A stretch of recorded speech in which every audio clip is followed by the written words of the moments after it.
अगर आपने इस वीडियो को एंड तक देखा तो एक चीज मैं आपको बता रहा हूं, इस वीडियो को देखने के बाद ना आप 100% खुश हो जाओगे।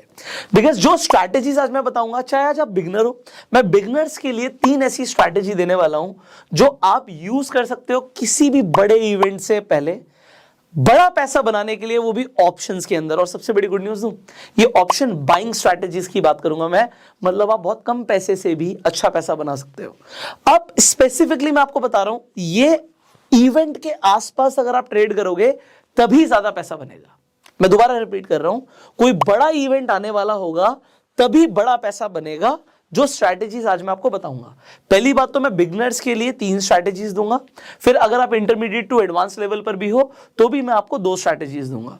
तो अब जो बिगनर्स के लिए स्ट्रैटेजी है उसके अंदर एक चीज जरूर है कि मैं बहुत बड़े पैसे की बात शायद उतनी ना करूं जितनी मैं आपको एडवांस स्ट्रैटेजी में करूंगा। आप सीखना चाहो दोनों स्ट्रैटेजी सीखो, मतलब दोनों तरीके की स्ट्रैटेजी सीखो। तो टोटल 5 स्ट्रैटेजीज के ऊपर हम बात करने वाले हैं इसी वीडियो के अंदर। वीडियो लंबी हो सकती है, मुझे कोई फर्क नहीं पड़ता, बिकॉज मैं सिर्फ उन लोगों के लिए वीडियो बना रहा हूं जो सीरियस है। अगर आपको बहुत शॉर्ट में वीडियो चाहिए तो किसी का शॉर्ट जाके देख लो, मतलब मैं शॉर्ट्स के ऊपर इतना फोकस नहीं हूं जितना मैं एक अच्छी डीप अंडरस्टैंडिंग देने के ऊपर हूं। अब बात करते हैं बिग इवेंट। बिग इवेंट का मतलब क्या होता है? जैसे कि बजट आ रहा है। अब आप सबको पता है कि हर साल फरवरी, मतलब 1 फरवरी को, मतलब फरवरी के पहले वर्किंग डे पे आपको दिखता है कि बजट अनाउंस होता है। इंडिया का बजट, मतलब हर कंपनी इफेक्ट होगी उस बजट से। हर कंपनी जो पैसा कमा रही है, बिजनेस कर रही है, वो इफेक्ट होगी उस बजट से। तो अब बजट एक बड़ी चीज हो गई। सिमिलरली कोई इलेक्शन का रिजल्ट आ रहा हो या फिर कोई भी बड़ा रिजल्ट आ रहा हो या बड़ा इवेंट हो रहा हो, तो इवेंट के आसपास होता क्या है, मार्केट में एक बड़ा मूव एक्सपेक्टेड होता है। अब मैं पहले बिगिनर्स की बात करूंगा, अब बड़े ध्यान से सुनना। बड़ा मूव का मतलब क्या? बड़े मूव का मतलब है कि मार्केट मान लीजिए चल रही है, तो या तो वो बहुत ऊपर जा सकती है, ठीक है, या फिर वो बहुत ज्यादा गिर सकती है। तो आपको एग्जांपल, आप निफ्टी में ट्रेड कर रहे हो तो आपको 300-400 पॉइंट तक का मूव देख सकता है। आप बैंक निफ्टी में ट्रेड कर रहे हो, आपको 1000-1200 पॉइंट का मूव देख सकता है। एंड बाकी स्टॉक्स के तो क्या कहने, तो मैं स्टॉक्स के ऊपर अभी स्पेसिफिकली बात नहीं कर रहा, क्योंकि स्टॉक्स में भी आपको काफी बड़ा मूव देख सकता है। अब क्योंकि बड़ा मूव आ सकता है तो बड़ा पैसा बन सकता है। ये तो हम सब समझते हैं ना कि जब बड़ा मूव आएगा, मार्केट मूव करेगी, तो अगर आपकी डायरेक्शन सही है तो पैसा ज्यादा बनेगा। अब कैसा रहेगा अगर मैं आपको सबसे पहले डायरेक्शन लेस स्ट्रैटेजी बताऊं? मतलब हम ये बात नहीं कर रहे कि मूव ऊपर आएगा या नीचे आएगा, हम बात ये कर रहे हैं चाहे ऊपर है चाहे नीचे है, दोनों साइड मेरा पैसा बनना चाहिए। अब इसके लिए मैं ये मान के चल रहा हूं आपको कुछ बेसिक अंडरस्टैंडिंग है ऑप्शंस की। अगर उतनी भी नहीं है तो शायद आपको मेरी ऑप्शन स्ट्रैटेजीज की पूरी सारी वीडियोस देखनी पड़ेंगी। आई बटन पे लिंक है, आप जाके प्लेलिस्ट देख सकते हो, या इस वीडियो के बाद देख लेना। एंड स्क्रीन पर भी मैं आपको पूरी प्लेलिस्ट दे दूंगा so that you can learn more about options. But ठीक है, अब हम क्या चाह रहे हैं कि एक बड़ा मूव मैं कैच करूं। अगर मैंने बैंक निफ्टी में 1000 पॉइंट का मूव कैच किया तो मजा आ जाएगा। बट अब होता क्या है, इसे समझते हैं, और मैं आपको भी करंट मार्केट सिचुएशन भी बताऊंगा, और जैसे मैंने बोला स्ट्रैटेजीज मेरे को आपको बतानी है।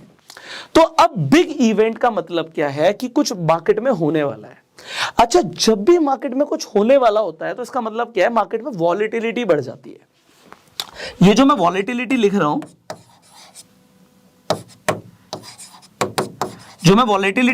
ये हमें कैसे पता लगती है? या तो आप ऑप्शंस के अंदर सिंपल आईवी देखते हो, या फिर आपको इंडिया विक्स की वैल्यू दिख जाती है और इंडिया विक्स से आपको पता लगता है कि वॉलेटिलिटी कितनी है। अब सबसे इंपॉर्टेंट चीज क्या है कि बड़े इवेंट से पहले या बड़े इवेंट के आसपास हमारी एक्सपेक्टेशन होती है कि इंडिया विक्स की वैल्यू बढ़नी चाहिए। और जनरली लोगों की क्या एक्सपेक्टेशन होती है कि जब मार्केट गिरती है सिर्फ तभी इंडिया विक्स की वैल्यू शूट अप होती है। वो बेसिकली एक गलत अजम्पशन है। जब मार्केट गिरती है तो ठीक है, आपको दिखेगा इंडिया विक्स बढ़ रहा है, बट ये हर बार नहीं है। इंडिया विक्स बेसिकली वॉलेटिलिटी को मतलब एक तरीके से कैलकुलेट करता है कि मार्केट में कुछ बड़ा होने के चांसेस कितने हैं। अब हम आ जाते हैं स्क्रीन पर, कुछ चीजें दिखाऊंगा, मैं टाइम पूरा लूंगा। आपके पास टाइम नहीं है, इस वीडियो को सेव करके रख लो, बाद में जाके देख लेना। बट प्रॉब्लम यह है कि आज की डेट में लोगों के पास अटेंशन का टाइम बहुत कम है। अगर आपको कुछ डीप अंडरस्टैंडिंग चाहिए तो मैं आपको यह भी बोलूंगा आप नोट्स बनाओ। मैं आपको यह भी बोलूंगा, क्योंकि जो भी बताऊंगा मैं आपको एक एक्सपीरियंस और रिसर्च के बाद बता रहा हूं, तो इसमें टाइम जरूर लग सकता है, तो इसे समझते हैं, ठीक है। अब हम यहां पर स्क्रीन पर आ जाते हैं so that we can see everything. Okay, अभी मैं आपके सामने यहाँ पे स्क्रीन पर आ गया और हम सिंपली गूगल पे जाके लिख देते हैं इंडिया विक्स। जैसे आप इंडिया विक्स देखते हो आपको दिखता है 13.79 का इंडिया विक्स है। अब समझिए मेरी बात को, जब भी कोई बड़ा इवेंट होगा तो बड़े इवेंट के टाइम पर इंडिया विक्स जो है वो बढ़ना चाहिए, ये एक अजम्पशन है। दूसरी चीज हमने बोला कि मार्केट के गिरने पर इंडिया विक्स बढ़ता है, बट अगर आप ध्यान से देखेंगे इंडिया विक्स की वैल्यू जो है ये 13.79 है। पिछले 5 दिनों में इंडिया विक्स गिर रहा है। अब मैं अगर आपको यहां पर निफ्टी दिखाऊं, जो आपकी ही अजम्पशन थी कि हमारा निफ्टी के गिरने से इंडिया विक्स की वैल्यू बढ़नी चाहिए, तो बेसिकली अभी भी अगर मार्केट थोड़ी बहुत करेक्ट भी हुई है तो करेक्शन के बाद भी ऐसा नहीं है कि इंडिया विक्स की वैल्यू बहुत तेजी से शूट अप कर गई। बट अब मेरा क्या अजम्पशन है मैं आपको ये बताता हूं, अभी निफ्टी कहीं पर भी है, इनफैक्ट आप देख रहे हैं कि इंडिया विक्स भी कहीं पर भी है। इंडिया विक्स की वैल्यू जो 13.79 है, ये एक अजम्पशन है कि किसी भी बिग इवेंट के आसपास जो इंडिया विक्स की वैल्यू है वो शूट अप कर जाती है। अब अगर ये शूट अप करती है, मान लीजिए 13.79 से 15, 16, 17, 18, 19 या 20 पहुंच जाती है, तो क्या होगा पहले मैं इसे समझाता हूं। जैसे इंडिया विक्स की वैल्यू शूट अप करेगी, आप सिंपली एनएससी की ऑप्शन चेन पर जाते हैं, तो आप ऑप्शन चेन पर जाके ऑप्शंस का डेटा देखते हैं। ठीक है, तो ये एनएससी की ऑप्शन चेन खुल गई। जस्ट अ सेकेंड, ओके, मैं थोड़ा सा जूम करके दिखा देता हूं आपको। सो यहां पर एक बहुत इंपॉर्टेंट चीज है, देखिए ऊपर लिखा होता है आईवी, यहां पे आईवी लिखा होता है, दोनों साइड आपको कॉल और पुट साइड पे आईवी दिखेगी और आईवी की एक वैल्यू होती है। ठीक है, तो आपको यहां पर दिख रहा है कि ठीक है एट द मनी का ये प्राइस है, आईवी चल रही है 11.25 की, तो आईवी की आपको वैल्यू दिखती है। अब ये जो आप कंसेप्ट बता रहे हो ये बहुत इंपॉर्टेंट है। जैसे ही आपको विक्स बढ़ा हुआ दिखेगा, आपको विक्स के साथ साथ आईवी में भी चेंज दिखेगा। आईवी जैसे ही बढ़ जाएगी, जो ऑप्शन का प्रीमियम है वो भी बढ़ जाएगा। सो अगर आईवी यहां से बढ़ जाती है, एग्जांपल अभी हम ये एक्सपायरी, करंट एक्सपायरी की बात करें, आप इसे कैलकुलेट कर सकते हैं। आप बोलेंगे तो हम इसके ऊपर डिटेल में वीडियो और भी बना सकते हैं। अभी मेरे को शॉर्ट में बेसिकली आपको स्ट्रैटेजीज देनी है, तो ये इसके ऊपर है नहीं वीडियो, इसलिए मैं ज्यादा टाइम नहीं लूंगा। आप मान लीजिए अगले हफ्ते की एक्सपायरी की बात करते हो, तो हम सबको पता है कि अब बजट 1 तारीख को आएगा, तो 2 तारीख की एक्सपायरी की अगर मैं बात करूं, आपको यहां पर दिख रहा है एलटीवी 200 है और यहां पर आपको दिख रहा है 176 है। पर अगर आईवी यहां से 13 पॉइंट समथिंग से जो दिख रहा है आपको, अगर ये 17 भी हो गई तो लगभग 40-45 रुपए दोनों साइड में बिना कुछ करे बढ़ जाएंगे। मतलब कॉल और पुट का प्रीमियम 45 रुपीज निफ्टी अगर मूव नहीं भी करता तो भी हो जाएगा। मैं आपको लिख के समझाता हूं कि एग्जाम्पल के लिए है, अभी आपने देखा कि मैंने आपको एक एग्जाम्पल दिया, आईवी के बढ़ने से अगर आईवी बढ़ जाती है, आपको इंडिया विक्स की वैल्यू, जैसे मैंने बोला इंडिया विक्स की वैल्यू अगर बढ़ जाती है, अभी आपको 13.7 दिख रही है और यहां से आप कैलकुलेट भी कर सकते हो कि 17 भी हो जाएगी। सो यू विल सी कि ये जो 200 रुपए के आसपास का और ये जो आपको 175 के आसपास का दिख रहा है कॉल और पुट, ये बिना निफ्टी के मूव से ही 45 रुपीज बढ़ जाएगा दोनों। ये 245 रुपीज का हो जाएगा स्ट्रेट अवे। क्यों? क्योंकि 45 रुपीज तो यहां पर प्रीमियम ही बढ़ गया वॉलेटिलिटी के बढ़ने से। अब अभी तक हमने क्या सुना है कि जब भी हम ऑप्शंस को खरीदते हैं तो थीटा हमारे फेवर में नहीं होता। अगर हम एक बायर पर्सपेक्टिव से बात करें तो थीटा हमारे अगेंस्ट में चलता है। जैसे जैसे टाइम मूव करेगा वैसे वैसे हमारा ऑप्शंस का प्राइस कम होगा, क्योंकि उसके अंदर जो थीटा है वो खत्म होता है। पर जो आईवी होता है ये बायर के फेवर में होता है। ये 45 रुपए क्यों बढ़ेगा? क्योंकि आईवी जो है ना, आईवी बढ़ गई। अब इससे फायदा क्या होता है कि थीटा का उतना असर नहीं पड़ता, वॉलेटिलिटी बढ़ रही है। और अगर यहां से मूव आता है, हमने अभी बात करी थी कि मैं आपको बिगनर स्ट्रैटेजी दूंगा जिसके अंदर हम नॉन डायरेक्शनल स्ट्रैटेजी लेंगे। नॉन डायरेक्शनल का मतलब मुझे नहीं पता प्राइस ऊपर जाएगा या नीचे जाएगा, मुझे इतना पता है कि शूट अप कहीं ना कहीं आएगा। अब अगर आपको ऐसा लगता है कि शूट अप कहीं ना कहीं आएगा, उसके रीजंस क्या हो सकते हैं उसके ऊपर भी हम बात करेंगे। तो आपको एक चीज दिखेगी कि प्राइस यहां से ऊपर भी गया, ये 245 का तो तब होता जब निफ्टी मूव नहीं करता, निफ्टी मूव करेगा तो इसकी इंट्रिंसिक वैल्यू भी बढ़ेगी। सो ये ऑप्शन 245 की जगह हो सकता है 300 345 का हो जाए और ज्यादा बढ़ जाए। पर ये जो 175 का प्लस 45 तो इसमें वैसे ही बढ़ गया। आपको दिखेगा अगर आपने से 175 का भी खरीदा तो हो सकता है ये 100 रुपए का ही हो, ये बहुत ज्यादा टूटे ही ना। क्यों ना टूटे, उसके बढ़ने से भी ये टूटे ना। रीजन क्योंकि यहां पे एक तो आई भी बढ़ गया और दूसरी चीज नॉन डायरेक्शनल होने के बावजूद भी आप फायदे में रहोगे अगर आपको एक डायरेक्शन में मूव मिलता है। सो अब इसके लिए स्ट्रैटेजी क्या होती है, अब हम पहली स्ट्रैटेजी की बात करेंगे। This is the first strategy, मैंने बोला बिगनर लेवल स्ट्रैटेजी है। अब व्हेनेवर यू सी दिस, सी ये स्ट्रैटेजी जो मैं आपको अब देने वाला हूं ना, इसे बस हमें फ्राइडे को यूज नहीं करना। Avoid it on Friday, Monday, Tuesday, Wednesday, Thursday आप इस स्ट्रैटेजी को यूज कर सकते हो। और ये स्ट्रैटेजी मैं रिपीट कर रहा हूं, जो भी मैं आपको स्ट्रैटेजीज अब दूंगा ये स्ट्रैटेजीज बिग इवेंट के लिए स्ट्रैटेजीज है। बिग इवेंट का मतलब आप समझ रहे हो कि कुछ बड़ा होना चाहिए, कोई न्यूज आनी चाहिए, कुछ बड़ा होगा तो ये बिग इवेंट के लिए स्ट्रैटेजीज हैं और ये आपको फायदा दे सकती है। अब बिग इवेंट में मेरी पहली अजम्पशन क्या है कि आईवी बढ़ जाएगी और कम आईवी के अंदर अगर आप ऑप्शन को खरीद रहे हो, बाय खरीद रहे हो, बाय कर रहे हो, तो इसका मतलब क्या है कि आपकी परचेज सस्ती है, आपकी परचेज सस्ती है।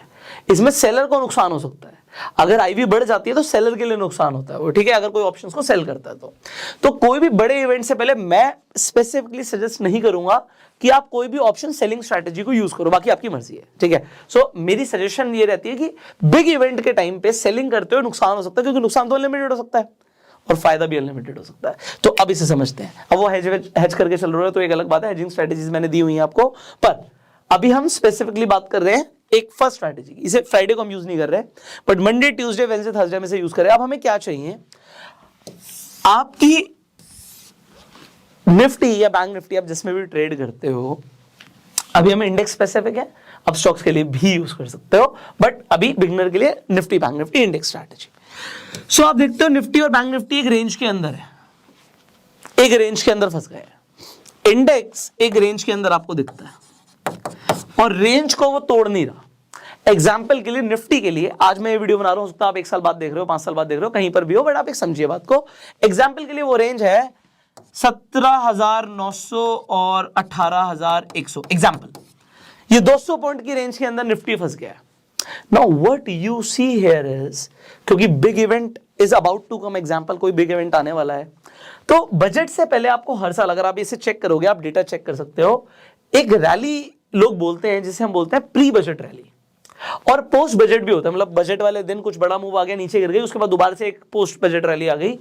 तो बेसिकली एक रैली एक्सपेक्टेड होती है। Whenever there is a rally expected और एक पॉइंट्स का मूव आ सकता है, आप उसे कैसे छोड़ सकते हो? You should not leave that. तो अभी हम 200 पॉइंट की रेंज को क्यों कंसीडर कर रहे हैं, क्योंकि 200 पॉइंट के ऊपर भी 200 पॉइंट का आपको जंप मिल सकता है, ठीक है। इस रेंज को ब्रेक करने के बाद 200-300 पॉइंट निफ्टी और मूव कर सकती है। So this is an expectation, ठीक है, लुकिंग एट, मतलब हर साल का डेटा देखते हुए हम ऐसा बोल सकते हैं। सो अब हम क्या कहते हैं, भाई ये रेजिस्टेंस है और ये नीचे सपोर्ट है। तो एक हमारी सपोर्ट रेजिस्टेंस की क्या थ्योरी होती है कि रेजिस्टेंस से प्राइस गिरेगा, सपोर्ट से प्राइस उठेगा। पर आप इस बात को समझिए, बजट जो है एक बड़ी चीज है, कोई और बड़ा इवेंट है, वो कोई बड़ी चीज है जिससे मार्केट मूव कर सकती है। तो अब आपको चौकन्ना होना है, आपको बहुत ध्यान देना है रेजिस्टेंस और सपोर्ट पर। क्यों ध्यान, और अभी रेजिस्टेंस और सपोर्ट दोनों क्यों बोल रहा हूं स्पेसिफिकली, क्योंकि बिगिनर्स के लिए बात कर रहा हूं। अभी जब मैं एडवांस में जाऊंगा तो मैं सिंगल डायरेक्शन बात करूंगा, अभी मैं नॉन डायरेक्शनल हूं। सो अभी ये नॉन डायरेक्शन एक स्ट्रैटेजी है आपके लिए, इसे समझिए। जैसे ही वो रेजिस्टेंस पे जाएगा, अभी तक हमारी एक्सपेक्टेशन थी कि रेजिस्टेंस से गिरेगा, बट अब हम ये अज्यूम करके नहीं चल रहे कि ये गिरेगा। अब हम नॉन डायरेक्शनल है, हम ये सोच के चल रहे हैं कि बड़ा मूव आ सकता है, उसे मुझे नहीं छोड़ना। सो मेरा यहां पे टारगेट क्या हो गया, मैं ये छोटा पॉइंट नहीं लेना चाहता, मैं तो एक डायरेक्शन में बड़ा पॉइंट लेना चाहता हूं। So what will be my strategy here is, जैसे वो रेजिस्टेंस के आसपास जाएगा, मैं यहां पर कॉल और पुट दोनों खरीद लूंगा। जैसे ही आप कॉल और पुट को खरीदते हो, इस स्ट्रैटेजी को बोलते हैं लॉन्ग स्ट्रैडल। लॉन्ग स्ट्रैडल का मतलब क्या होता है कि अगर मार्केट किसी भी डायरेक्शन में निकलती है, लेट मी शो यू, सी आपको दिखाने से समझ आएगा, मैं आपको दिखाता हूं। एक एक चीज मुझे टाइम मैं जरूर ले सकता हूं, तो उससे कोई फर्क नहीं पड़ता मुझे इस चीज से फर्क पड़ता आपको समझ आए, ठीक है। सो ये एक न्यूट्रल स्ट्रैटेजी हम सेंसिबल पर आ चुके हैं। डिस्क्रिप्शन कमेंट बॉक्स में आपको लिंक मिल जाएगा, आप डेफिनेटली जाके यूज कर सकते हैं, ठीक है। सो हम आ गए long straddle, okay. So look at this, जब आप एट द मनी पर कॉल और पुट को दोनों को खरीद रहे हो, अभी एग्जांपल के लिए इस एक्सपायरी का मुझे पुट मिल रहा है एट द मनी पर 91 का और कॉल मिल रहा है 95 का, ये ऑलमोस्ट सेम प्राइस के होने चाहिए, ध्यान रखिएगा। सो अगर आपको सेम प्राइस पे मिल रहा है, नाउ व्हाट यू सी, अगर मार्केट यहां से मूव कर जाती है, आपको नुकसान तब तक होगा जब तक, आप देखिए बड़े ध्यान से देखिएगा, नुकसान कब होगा, अगर मार्केट 18,200 और 230 मतलब 240 के नीचे रहती है, आपको नुकसान हो सकता है, नंबर 1। मार्केट 17,862 के भी अंदर रहती है, मतलब और नीचे नहीं गिरती, तो आपको नुकसान हो सकता है। मतलब इन दोनों ब्रेक इवन्स को तोड़ना जरूरी है। बट अगर मैं बोलूं आपने यही ट्रेड किया और निफ्टी पहुंच गई, ज्यादा नहीं, बहुत ज्यादा बात नहीं करते, 18,300 यहां से, क्योंकि एक बड़ा मूव एक्सपेक्टेड है, तो 18,300 मेरा लगभग यहीं पे होगा, ओके।